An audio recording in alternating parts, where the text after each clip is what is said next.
Okay, so guys, I'm making a very short video for all of you, especially for those students जिनका exam दिसंबर 26 में due है. चाहे आप inter के हो या फाइनल के स्टूडेंट हो, इंटर में ग्रुप 1 देने वाले हो या फाइनल में ग्रुप 3 देने वाले हो, चाहे आपका जून 26 के रिजल्ट के बाद काफ़ी सारे इम्पैक्ट हुआ, आपने मान लो जून 26 आप क्लियर नहीं कर पाए और अब आप सोच रहे हो कि दिसंबर में मुझे जो एग्ज़ाम देना है, क्या मुझे ग्रुप 1 में देना चाहिए, मुझे ग्रुप 3 देना चाहिए, because December 26 is going to be the last attempt in income tax act 1961. Yes, you are correct. December 26 is the last attempt. Although CMA institute ने ऑफिशियली कहीं पे अनाउंस नहीं किया है कि December 26 is the last attempt, इन्होंने officially कोई statement अभी रिलीज नहीं की है, बट सीए इंस्टीट्यूट ने कर दिया है और बहुत पहले कर दिया है. सीए इंस्टीट्यूट का स्टडी मटेरियल भी आ चुका है. हमें पता है सीएमए इंस्टीट्यूट में थोड़ा लेट होता है, मटेरियल आने में टाइम लगेगा. अकॉर्डिंगली जब मटेरियल आएगा तो वे लोग अपडेट कर देंगे. बट अपने को ये समझ के चलना है कि जून 27 से तो पक्का आपका इनकम टैक्स एक्ट 2025 एप्लीकेबल होने वाला है. अब बहुत सारे स्टूडेंट्स, मतलब जो group 1 and group 3 inter final में दे रहे हैं, they are definitely very much confused whether we should give group 1 in June 27, whether we should stop it and we should immediately switch to group 2 or group 4 in final, or I should continue my preparation in December 26, because what if I couldn't clear in December 26, I will have to again appear in June 27 and I have to again study the entire income tax. Like for intermediate it comprises 50% weightage and for final it is 100% change in your syllabus, because income tax act 1961 will get replaced with income tax act 25. तो इसी confusion को दूर करने के लिए और शायद कुछ पॉइंट्स जो आपको शायद नहीं पता है, आपको वो बताना जरूरी है. उसके बेस पे ही अपने को डिसीजन लेना चाहिए कि अपने को आगे दिसंबर 20. मुझे भी पता है बहुत सारे स्टूडेंट्स मेरा क्लास दिसंबर 26 का लेके रखे हैं एंड मुझे अभी भी, मैं बहुतों को ऑलरेडी करवा चुका हूं, बहुत सारे स्टूडेंट बैच शिफ्ट कर रहे हैं. दिसंबर 26 का क्लास परचेज कर लिया, मेरा लाइव हैंड नोडिंग भी कर लिया, मैं से क्वेरी भी पूछ लिया, डाउट फोर्ट सब पूछ रहा है. अब सडनली दिमाग में क्या आया कि नहीं सर, दिसंबर 26 तो सर अगर हमारा क्लियर नहीं हो पाया तो हमें वापस से इनकम टैक्स एक्ट पढ़ना पड़ेगा, तो I will not give December 26, please change my batch to June 27. आपका जो अगस्त से बैच स्टार्ट होगा एंड से, for new income tax act मेरे को वही पढ़ना है. मेरा को वैलिडिटी भी एक्स्ट्रा मिल जाएगा, मेरे को नया सेट ऑफ बुक भी मिल जाएगा और मैं अपडेटेड इनकम टैक्स एक्ट के हिसाब से पढ़ूंगा. तो मेरा उन सारे स्टूडेंट से ये सवाल है कि क्या गारंटी है कि जब आप इनकम टैक्स एक्ट 2025 अटेम्प्ट करोगे इन जून 27 आप क्लियर कर जाओगे? क्या गारंटी है कि आप इनकम टैक्स एक्ट 1961 जो अभी आप पढ़ सकते हो, आपके पास अभी टाइम भी है, और आप जीएसटी इनकम टैक्स मैनेज करके किसी भी तरह एग्जम्पशन स्कोर अगर करने का टारगेट करो तो आपको जून 27 में वापस से टैक्स बोल के पेपर देना ही नहीं पड़े. हो सकता है कि इंटरमीडिएट ग्रुप 1 आपका क्लियर नहीं होगा या ग्रुप 3 आपका क्लियर नहीं होगा, हो सकता है सर, एकदम एकदम होता है ना, नेगेटिव से नेगेटिव मान के चलो कि आपका क्लियर नहीं होगा. बट गाइज मुझे एक चीज बताइए, ऐसा कहां लिखा है कि आप डीटी आईडीटी में एग्जामिशन स्कोर नहीं कर सकते? बिल्कुल कर सकते हो और वो बिल्कुल पॉसिबल है. कंसिडरिंग अपने पास 4 महीना बाकी है, अगस्त सितंबर अक्टूबर नवंबर, आप आराम से 4 महीना में, मतलब मैं सिलेक्टिव स्टडी भी नहीं करूं ना, मैं 4 महीना में डीटी आईडीटी में एग्जामिशन स्कोर कर सकता हूं. वर्ड्स लिखा लो मेरा, मैं आराम से डीटी आईडीटी में एग्जामिशन स्कोर कर सकता हूं अगर स्ट्रैटेजिकली पढ़ूं, मेहनत करूं. आई कैन इजीली स्कोर दिसंबर 26 में डीटी आईडीटी में एग्जामिशन. तो मेरा ये आपका एडवाइस रहेगा कि आपको ये नहीं सोचना है कि दिसंबर 26 में मुझे देना चाहिए नहीं देना चाहिए. वो कहीं ना कहीं मेंटल गेम में, माइंड में प्रेशर चलता है कि नहीं यार, इनकम टैक्स एक्ट 1961 तो रिप्लेस हो जाएगा, क्या पता मैं क्लियर नहीं करूं. आप नेगेटिव क्यों सोच रहे हो? आपको पॉजिटिव सोचना पड़ेगा. You have to see the positive. इस बार जून 26 का रिजल्ट कितना जबरदस्त रहा है बॉस. मतलब ऐसा रिजल्ट आज तक हिस्ट्री ऑफ सीएमए में नहीं है जो जून 26 का रिजल्ट रहा है. तो बी पॉजिटिव कि जून 26 के बाद दिसंबर 26 में भी institute will give a very good result. अगर आप अच्छा पढ़ोगे भाई, मेहनत करोगे, आपका रिजल्ट अच्छा आएगा, इसमें कोई डाउट नहीं है. 87 मार्क्स डीटीआईडीटी में, कैन यू बिलीव इट? हमारे यहाँ से हाईएस्ट 87 आया इंटर में डीटीआईडीटी, तो अच्छा नंबर है बॉस. 87 मतलब वेरी गुड मार्क्स. और काफी सारे बच्चों का एग्जामिशन नंबर आया 58 59 तो भर भर के आया है. 58 59 तो भर भर कर आया. तो एग्जामिशन अगर आप सिक्योर कर लेते हो तो आपको इनकम टैक्स एक्ट 1961 के बाद 25 नहीं पढ़ना पड़ेगा. और उसमें भी आ जाते हैं कि sir what about if income tax act 1961 में मान लो आप एग्जामिशन नहीं ला पाए, तो क्या आपको इनकम टैक्स एक्ट 2025 में कुछ अलग पढ़ना पड़ेगा क्या? आपको क्या आपका जो पढ़ा हुआ है वो बेकार हो जाएगा क्या? आपने जो भी पढ़ी, हाउस प्रॉपर्टी आप पढ़ रहे हो, सैलरी पढ़ रहे हो, एचपी पढ़ रहे हो, कैपिटल गेन पढ़ रहे हो, पीजीबीपी पढ़ रहे हो, डिडक्शन पढ़ रहे हो, सब बेकार हो जाएगा क्या? बिल्कुल भी नहीं होगा. Nothing will be wasted. जो भी आपने 1961 एक्ट में पढ़ा है सब कुछ 2025 में एज इट इज है, चाहे इंटर के स्टूडेंट हो फाइनल के स्टूडेंट हो। खाली चेंज क्या होगा, सेक्शन नंबर्स। मुझे एक चीज बताओ, मुझे एक चीज बताओ, अभी आपको कौन सा आता है सेक्शन नंबर्स भाई? आप क्या लिख कर आते हो सेक्शन नंबर्स में? आपको याद भी रहता है section number 80C 80D 80DD? क्या याद रहता है? आप बहुत लिमिटेड सेक्शन नंबर्स पढ़ते हो, नॉर्मली भी आप बहुत लिमिटेड सेक्शन नंबर पढ़ते हो। इंस्टीट्यूट भी आपका मतलब ऐसा नहीं है कि आप 100 मार्क्स का पेपर दे रहे हो DTI DT, मान लो DT मैं 50 मार्क्स का बताऊंगा इस, तो आप सेक्शन नंबर ही लिख के आते रहते हो, उसी के बेसिस पे आपको मार्क्स मिलता है। आप मत लिखना section number, you don't write section number, खाली सेक्शन नंबर ही तो बदला, बाकी ओवरऑल चीज तो सेम ही है। और बॉस वो जो डिफरेंस है मैं आपको बताता हूं, मात्र 10 क्लास में, मात्र 10 क्लास में आपको बस सेक्शन नंबर्स का एक कंपैरिजन पता चल जाएगा ना, आपको इनकम टैक्स एक्ट 25 भी पता चल जाएगा। You will be updated with income tax act 25। तो ये दिमाग से ना निकाल दीजिए सबसे पहले कि मेरा इनकम टैक्स एक्ट बदल जाएगा तो मैं अभी फाइनल ग्रुप 3 नहीं दूंगा, मैं इंटर ग्रुप 1 अभी नहीं दूंगा, नहीं मैं टाइम वेस्ट करूंगा, मैं जून 27 में आराम से फैल के दूंगा। मैं आपको गारंटी कर सकता हूं, या 3-4 महीना जो भी है ना आप वेस्ट करने वाले हैं, you are definitely going to waste your time. तो गाइस सिंसियर स्टडी अगर करते हैं तो 1961 वाला एक्ट अगर आप पढ़ लिया ना तो 2025 वाला एक्ट भी सेम ही है, खाली सेक्शन नंबर्स का इधर उधर हुआ है और कुछ भी नहीं है। प्रोविजन सब कुछ सेम है, एवरीथिंग विल बी सेम। खाली मैं क्या बोलूंगा, जैसे थोड़ा बहुत तो आप भी जानते होंगे, प्रीवियस ईयर असेसमेंट ईयर का concept has been change to tax year. ठीक है ना, प्रीवियस ईयर असेसमेंट ईयर जो लिखते थे अब टैक्स ईयर लिखना पड़ेगा, इजी हो गया। अब प्रीवियस ईयर असेसमेंट ईयर का कॉन्सेप्ट हट चुका है, बाकी जो हेड्स ऑफ इनकम है, डिडक्शंस है, सब कुछ सेम है। एग्जेम्पशन सेक्शन 10 को इन्होंने शेड्यूल बांट दिया है, शेड्यूल 1, शेड्यूल 2, शेड्यूल 3 ऐसे करके शेड्यूल में बांट, ठीक है ना, क्या दिक्कत है? एंड ट्रस्ट मी, मेरा तो ये अनुमान है, ऑल्दो इंस्टीट्यूट का अभी तक इंस्टीट्यूट जब बैंक निकालेगा, इनकम टैक्स एक्ट 25 में सेक्शन नंबर्स पे फोकस अपने आप कम हो जाएगा, मेरा ये अनुमान है। क्योंकि they have made majority things in tabular format, हर चीज को टेबल बना बना के डाल दिए हैं।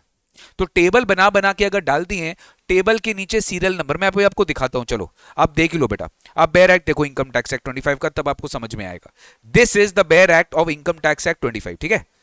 मैं पढ़ता हूं अपने टैबलेट के टैब में, तो मार्किंग्स भी करते रहता हूं, तो मेरा भी खुला हुआ था, तो मैं आपको दिखाता हूं। This is your income tax act 2025 का बेयर एक्ट, यही आप पढ़ोगे, this is what you will read, ठीक है। अब मैं आपको एक छोटा सा जो मैं आपको समझाने वाला था उसी को मैं एग्जांपल के थ्रू आपको समझाता हूं। Just give me one time, एक सेक्शन आपको मैं दिखाता हूं, जस्ट सी दिस।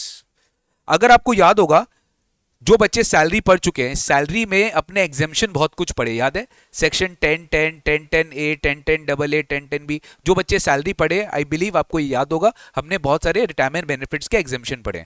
देखो बेटा, इन्होंने अभी इनकम टैक्स एक्ट 25 में क्या किया, उसको एक ही जगह सारा टेबल में डाल दिया, टेबल में डाल दिया। Because new income tax act 25 का अल्टीमेट ऑब्जेक्टिव क्या है? सिंप्लीफाइंग द प्रोविजंस, मतलब बल्कि इजी हो गया है तुम्हारा, डिफिकल्ट नहीं हुआ है, प्रोविजन इजी हो गया है। प्रोविजन इजी का मतलब लैंग्वेज को सिंप्लीफाई किया है, और आप लोग तो हमेशा से सिंप्लीफाइड लैंग्वेज पढ़े हो। आप लोग कौन सा बेयर एक्ट पढ़े हो? आप लोग के लिए तो ये चीज फर्क ही नहीं पड़ता है, फर्क पड़ता है प्रैक्टिशनर्स के लिए, those who practice, those who advise, those who go to department, उनके लिए प्रैक्टिस करने में, उनको लिए ये सब अपडेट करने में डिफिकल्ट होगा, because they quote section numbers.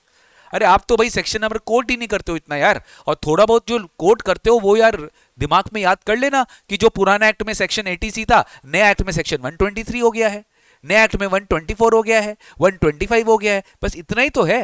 अंदर का चीज तो सब सेम है, कुछ भी तो डिफिकल्ट नहीं है, कुछ भी डिफरेंट नहीं है।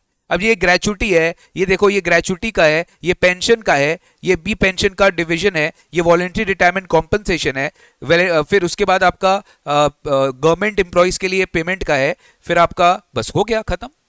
अब ये टेबल दे दिया, अब तुमको थोड़ी ना टेबल से एक्सपेक्टेड है कि टेबल लर्न करना है।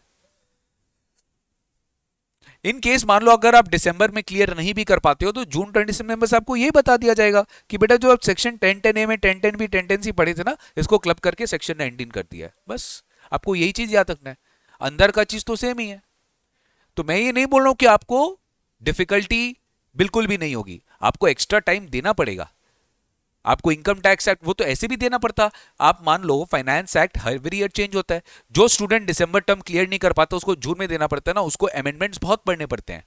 तो आप अमेंडमेंट तो एनीवेज पढ़ोगे, वो तो हर टर्म पढ़ना पड़ता था, इस बार खाली न्यू एक्ट के फॉर्म पे पढ़ना पड़ेगा। तो मेरा यही मैसेज था आप लोग के लिए कि देखिए, बहुत सारे फैकल्टीज भी मेरे से बात कर रहे थे कि सर ऑब्वियसली जो फाइनल ग्रुप 3 में जिनका डायरेक्ट टैक्स में हमारा एसएफएम है, एससीएम है, तो उन्होंने पूछा कि सर बच्चों को क्या रिकमेंड करना चाहिए।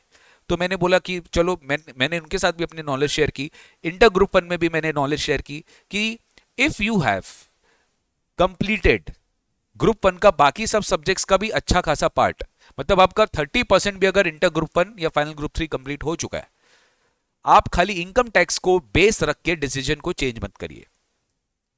अगर आपका और कोई सब्जेक्ट क्लियर ही नहीं हुआ है, मतलब और कोई सब्जेक्ट आपने अच्छे से पढ़ाई नहीं की है, तो बात अलग है।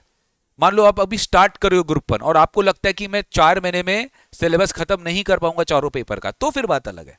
बट ये मत सोचिएगा कि इनकम टैक्स एक्ट चेंज हो रहा है, ये रीजन नहीं होना चाहिए for differing your exam term. ये बहुत बड़ी गलती करेंगे आप, ये गलती आप बिल्कुल भी मत करिएगा। अरे यार, टैक्स में तो बल्कि आपको एग्जेम्पशन के लिए टारगेट करना चाहिए कि मेरे को एग्जेम्पशन लेकर आना है, I have to secure exemption at any cost.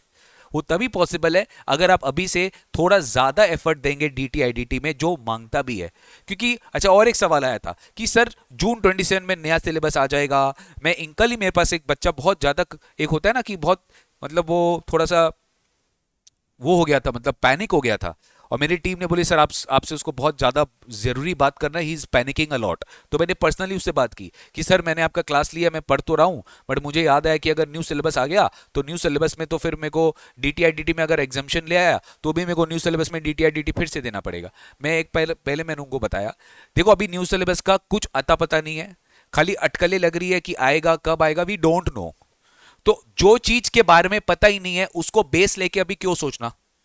आप दिसंबर 26 में दोगे, अगर आप 100% अपना मेहनत कर रहे हो, आप प्लीज इतना आगे का मत सोचो कि न्यू सिलेबस आएगा कब, we don't know, we don't know. कोई भी अगर फैकल्टी आज के डेट में अगर बोलता है कि मैं सुना हूं, मैं ये किया हूं, सीसीएम मेंबर से बात हुआ है, रिस्पेक्टेड फैकल्टीज लोग से एकदम निवेदन है कि भाई मैं तो यही बोलता हूं कि स्टूडेंट आप इनकम जो जो भी न्यू सिलेबस आने वाला है, जब भी आने वाला है, उसके बेस पे आज कोई डिसीजन मत लीजिए, क्योंकि वी डोंट नो कब आएगा। जनवरी में आएगा, फरवरी में आएगा, दिसंबर में आएगा, वी डोंट नो कब आएगा। जून 27 पहले अटेम्प्ट होगा कि ये भी नहीं पता, कहीं पे रिटर्न नहीं है। We just we just we just are thinking. अब तुम बताओ, तुम ये सोच के बैठा था कि न्यू सिलेबस आएगा जून में, मैं न्यू सिलेबस में दूंगा। न्यू सिलेबस जून में आया ही नहीं, न्यू सिलेबस आया मान लो दिसंबर में, मान लो अजम्पशन, तो क्या फिर से तुम डेफर कर दोगे क्या? जून के बाद फिर दिसंबर में चले जाओगे? इस तरीके से टाइम बर्बाद करोगे अपना। तो पॉइंट एक ही है, कंक्लूजन, अगर आप नेक्स्ट 4 मंथ्स अपने लाइफ का निकाल के 100% पढ़ाई में दे सकते हो, और आपने कंसिस्टेंटली 1-2 महीना से आप कर रहे हो, क्योंकि जून 26 का एग्जाम ओवर होने के बाद आप ऑलरेडी स्टार्ट कर दिए थे अपना ग्रुप 1 का प्रिपरेशन या ग्रुप 3 का preparation, I think you should not delay your term, you should go for December 26। हाँ, लेकिन अगर आपको लगता है कि आप वैसे स्टूडेंट नहीं हो, कि आपको इतना ज्यादा स्ट्रेस लेने का आदत नहीं है, आप आराम आराम से हौले हौले करना चाहते हो, तो कोई बात नहीं। Decide today that whether you will give in December और जून। ऐसा नहीं हो कि आप दिसंबर का क्लास ले लिए, दिसंबर का प्रिपरेशन कर रहे हो, और बीच महीने में जस्ट अक्टूबर में डिसाइड किया कि मुझे जून देना है। ये बहुत गलत होता है, ये बिल्कुल मत करना ऐसा। प्लानिंग आज करो कि आपको एग्जाम कब देना है, दिसंबर में देना है कि जून में देना है। आज से ही अकॉर्डिंगली प्लानिंग करो और उसी के हिसाब से अपने स्टडी को मैनेज करो, प्लान करो, क्योंकि अगर आप जून में दोगे तो definitely you like to give both groups. आप एक ग्रुप में नहीं जाओगे क्योंकि जून में काफी टाइम है, बट दिसंबर में अगर आप दोगे तो आप एक ग्रुप दोगे। तो डीटी को बिल्कुल भी एक रेलिवेंट फैक्टर मत बनाना कि अगर मैं क्लियर नहीं कर पाया तो जून में कैसे करूंगा। हो जाएगा, कोई दिक्कत नहीं है, हर चीज का समाधान होता है, हर चीज का सोल्यूशन होता है। तुम्हारा 6 महीना बचेगा, उससे ज्यादा बेटर है कि तुम आराम से इनकम टैक्स एक्ट 1961 में जाओ, पढ़ो, समझो। और जब मैं अपना सेशंस कराता हूं, आपको पता है जो क्लासेस मेरे ऑलरेडी ले रहे हैं, हम लोग बहुत स्मार्ट टेक्निक्स अडॉप्ट करते हैं। आईडीटी में भी आपको बहुत अच्छा अच्छा चीज बताता हूं, बट वो अभी नहीं बताऊंगा, क्लास जब खत्म हो जाएगा तो बताऊंगा। Do not worry, safety measures रहेंगे कि नहीं सर मैं किसी भी तरह एग्जाम्शन तो सिक्योर कर लूंगा, इसमें कोई दो मत ही नहीं है। तो अगर आप ये सोच के पढ़ोगे ना कि मुझे एग्जामिशन को मेरा पासिंग मार्क्स बनाना है, तो nothing can stop you from clearing your examinations in December. बाकी देखिए, आप थोड़ा एनालाइज करिए, अपने आप से थोड़ा सा सेल्फ इंट्रोस्पेक्शन करिए कि अगर आप रेडी नहीं हो ग्रुप 1 के लिए, ग्रुप 3 के लिए, दिसंबर में आप नहीं हो पाओगे, तब फिर सोचो कि नहीं, तब मैं जून में दूंगा, फिर जून में अच्छे से न्यू इनकम टैक्स एक्ट के हिसाब से पढ़ूंगा। कोई बात नहीं, वो अलग रीजन है, बट ये रीजन नहीं होना चाहिए कि यार नई नई इनकम टैक्स एक्ट तो चेंज हो रहा है, तो मुझको अब न्यू इनकम टैक्स एक्ट ही पढ़ना है, मुझे पुराना इनकम टैक्स नहीं पढ़ना और मैं भी टाइम वेस्ट करूंगा। ये बिल्कुल भी रीजन नहीं होना चाहिए, ठीक है। तो ये छोटा सा कंफ्यूजन था जो मैंने क्लियर कर दिया टैक्स को लेके, DTIDT for both CMA inter students and final students. ये इनकम टैक्स एक्ट 25 है, खाली फॉर्मेट चेंज हुआ है, खाली सेक्शन नंबर इधर उधर हुआ है, बाकी कंटेंट बिल्कुल सेम है। और तुमको तो सेक्शन नंबर इतना ज्यादा स्ट्रेस ही नहीं लेना है। जब न्यू टर्म आएगा भी इनकम टैक्स एक्ट 25 का, तो इंस्टीट्यूट बिल्कुल भी आपसे एक्सपेक्ट नहीं करेगा कि तुमको सेक्शन नंबर रटा हुआ होना चाहिए। तुम क्या, हमको ही कुछ नहीं पता है बेटा, सीरियसली हम भी पढ़ रहे हैं अभी, हम भी पढ़ पढ़ के बुक्स बना रहे हैं, हम लोग को ही नहीं पता तो आपको क्या पता रहेगा। डेफिनेटली एक्सपेक्टेड नहीं है, आप आराम से चिलैक्स होइए, रिलैक्स होइए, हर चीज का समाधान निकलेगा सर, ठीक है। तो ये छोटा सा अपडेट आपको देना था। Thank you so much.